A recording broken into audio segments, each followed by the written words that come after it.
नमस्कार विद्यार्थी मित्रांनो, स्वागत आहे तुम्हा सर्वांचं आपल्या यूट्यूब चॅनलवरती। विद्यार्थी मित्रांनो, या व्हिडिओमध्ये आपण तलाठी नियुक्ती संदर्भात डिस्कस करणार आहोत। सो व्हिडिओ शेवटपर्यंत पहा विदाउट स्किप करता, जेणेकरून तुम्हाला तलाठी नियुक्ती कधीपर्यंत भेटू शकेल त्या रिगार्डिंग आपण या व्हिडिओमध्ये चर्चा करणार आहोत।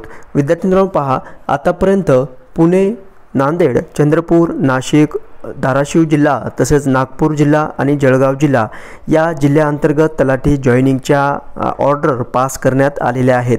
काही उमेदवारांना तलाठी नियुक्ती देखील भेटलेली आहे। तसंच त्या नियुक्तीच्या आदेशमध्ये तलाठी पदस्थापनेचे ठिकाण, तहसील कार्यालय, तलाठी साजा ऑफिस देखील या ठिकाणी विद्यार्थ्यांना नियुक्त करण्यात आलेले आहेत।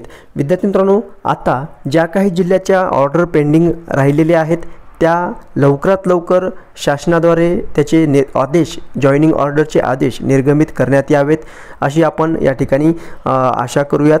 आता कालची जी काही घटना घडलेली आहे तलाठी नियुक्ती संदर्भात किंवा तलाठी पदभरतीचा जे काही अभ्यास करत होते विद्यार्थी, त्या संदर्भात एक अत्यंत महत्त्वाची दुःखद घटना या ठिकाणी आपल्याला पाहाव्यास भेटलेली आहे छत्रपती संभाजीनगर या जिल्ह्यांतर्गत। ठीक आहे, तलाठी प्रथम निवड यादीमध्ये दत्ताभाऊ यांचं नाव या ठिकाणी आलेलं होतं आणि नंतर जी काही रिवाइज्ड सिलेक्शन लिस्ट घोषित करण्यात आली त्या लिस्टमधून दत्ताभाऊंचं नाव बाद झालं होतं। ही बातमी कळल्यानंतर दत्ताभाऊंचं हार्ट अटॅक या ठिकाणी त्यांना हार्ट अटॅक आला आणि त्याचं दुर्दैवी दुःखद निधन या ठिकाणी झालेलं आहे। सो अशा प्रकारची विद्यार्थी मित्रांनो अपडेट येतच आहेत।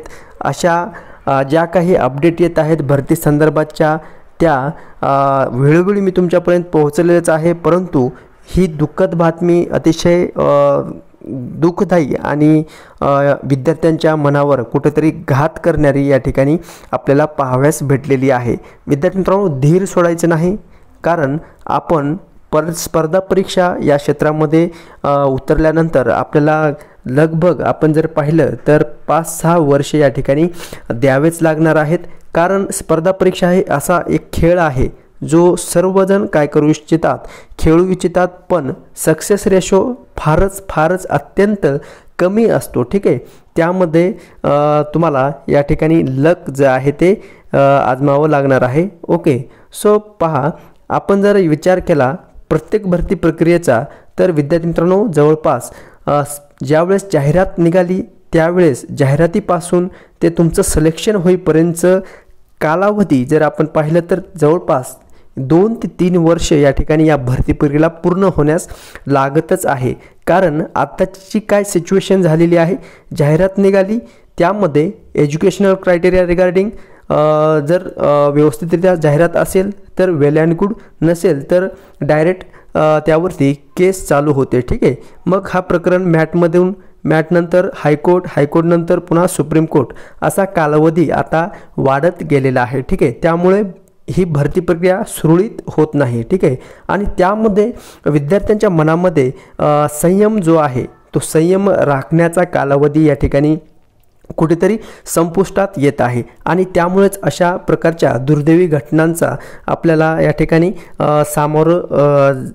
किंवा विद्यार्थ्यांना सामोरं जावं लागणार आहे किंवा लागत आहे। ठीक आहे, सो विद्यार्थी मित्रांनो, तुम्हाला खचून जायचं नाही, त्यामुळे तुम्हाला या स्पर्धेच्या युगामध्ये टिकून राहायचं आहे आणि त्या पद्धतीने तुम्हाला या ठिकाणी सराव किंवा त्या रेसमध्ये राहण्यासाठी योग्य तो ट्रॅक भेटणं हे गरजेचे आहे। आता तलाठी नियुक्ती संदर्भात उर्वरित जिल्ह्यांच्या ज्या काही अपडेट आहेत त्या कधीपर्यंत येतील त्या संदर्भात ही आतापर्यंत ऑफिशियली कुठल्याही अधिकृत वेबसाईटवरती तुम्हाला अजूनही अपडेट जे आहे ते मिळालेली नाही। परंतु आता तुम्हाला काय करायचं आहे ते आपण या व्हिडिओच्या माध्यमातून मी ते सांगण्याचा प्रयत्न करणार आहे। ठीक आहे, सो सगळ्यात महत्त्वाचं म्हणजे काय आहे तर पाठपुरावा करणे।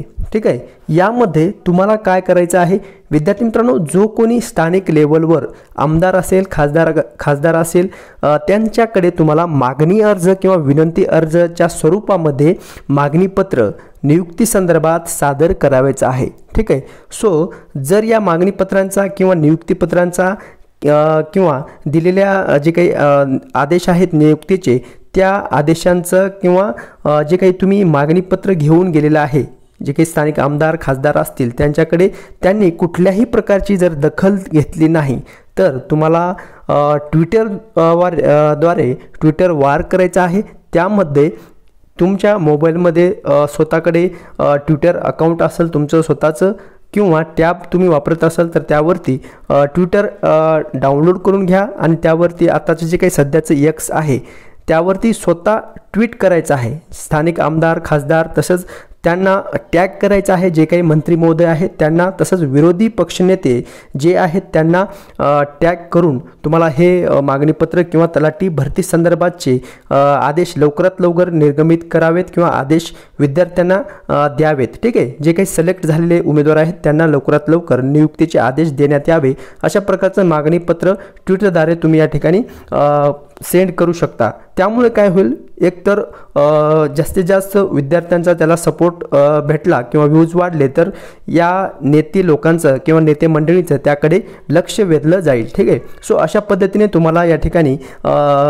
सोशल मीडियाचा प्लॅटफॉर्म देखील घ्यायचा आहे। आत्ताची जी काही सध्याची अपडेट जी आहे विद्यार्थी मित्रांनो तुम्ही सर्वांनी पाहिलेली आहे, जे काही पुण्यामध्ये MPSCच्या विद्यार्थ्यांचं आंदोलन सुरू होतं त्या आंदोलनाला तुम्ही सर्वांनीच पाहिलेलं आहे। त्यांच्या प्रमुख मागण्या होत्या जागावाढ तसंच महाराष्ट्र इंजिनिअरिंग सर्व्हिसेस बद्दल जे काही अपडेट होता यामध्ये PWD डिपार्टमेंट आहे, जलसंपदा विभाग तसंच जे काही डिपार्टमेंट असतील त्यामध्ये जागावाढ करण्याबाबत या ठिकाणी तुम्ही सर्वांनीच पाहिलेलं आहे। आंदोलन जास्त प्रमाणामध्ये मोठ्या प्रमाणामध्ये उमेदवारांनी किंवा विद्यार्थ्यांनी त्याला पाठिंबा दर्शवलेला होता। ठीक आहे, त्यानुसारच नेक्स्ट जे आहे ते या ठिकाणी आपण महत्त्वाचं म्हणजे पेसा भरती। ठीक आहे, पेसा भरती संदर्भात देखील नाशिक येथे आंदोलन सुरू आहे। आमरण उपोषण उमेदवारांनी केलेलं आहे, विद्यार्थ्यांनी केलेलं आहे। त्या आंदोलनाला या ठिकाणी उमेदवारांनी पाठिंबा द्यायला हवं। तसंच त्या आंदोलनाच्या दरम्यान उपोषणाच्या वेळी जे उपमुख्यमंत्री देवेंद्र फडणवीस यांनी जे विधान केलेलं आहे किंवा जे वक्तव्य केलेलं आहे त्या वक्तव्यावर ते किती ठाम राहतात हे आपल्याला येणाऱ्या काळामध्ये पाहावं लागणार आहे। त्यांचं म्हणणं आहे की जे काही वनरक्षक आहे, वनपाल आहे, जिल्हा परिषद अंतर्गत भरती असेल किंवा जे काही तलाठी नियुक्ती असेल त्या पेसा संवर्गातील सर्व भरती प्रक्रिया लवकरात लवकर पूर्ण व्हावी। तसंच नियुक्ती उमेदवारांना लवकरात लवकर नियुक्तीपत्र देण्याचे आश्वासन देखील त्यांच्याकडून देण्यात आलेलं आहे। ठीक आहे, सो पाहूयात त्यांच्याकडून जे काही नियुक्तीचे आदेश आहेत लवकरात लवकर निर्गमित व्हावेत। तसंच ते त्यांच्या वक्तव्यावर किंवा विधानावर कितपत खरे ठरतात ते आपल्याला येणाऱ्या काळामध्येच पाहायचं भेटणार आहे। ठीक आहे, सो विद्यार्थी मित्रांनो अशा प्रकारे तुम्हाला ज्या काही तलाठी नियुक्ती रखडलेल्या आहेत त्या संदर्भात अशा प्रकारे तुम्हाला सोशल मीडियाचं प्लॅटफॉर्म घ्या किंवा स्थानिक आमदार खासदार या लेवलवरती मागणीपत्र देऊन तुम्हाला त्या नियुक्ती संदर्भात पाठपुरावा करायचा आहे। ठीक आहे, सो अशा पद्धतीने माझ्या परीने तुम्हाला एक समजवण्याचा किंवा सांगण्याचा प्रयत्न केलेला आहे। जर तुम्ही नवीन चॅनल पाहत असाल विद्यार्थी मित्रांनो मी तलाठी नियुक्ती संदर्भात तसेच तलाठी भरती आत्तापर्यंतच्या ज्या काही अपडेट आलेल्या आहेत त्या आपल्या चॅनलच्या माध्यमातून तुमच्यापर्यंत पोहोचवण्याचा प्रयत्न केलेला आहे। आणखी काही महत्त्वाच्या अपडेट जशा येतील तशाच आपल्या चॅनलच्या माध्यमातून मी तुमच्यापर्यंत नक्कीच पोहोचवणार आहे। भेटूयात नेक्स्ट अपडेट घेऊन नवीन व्हिडिओमध्ये। धन्यवाद।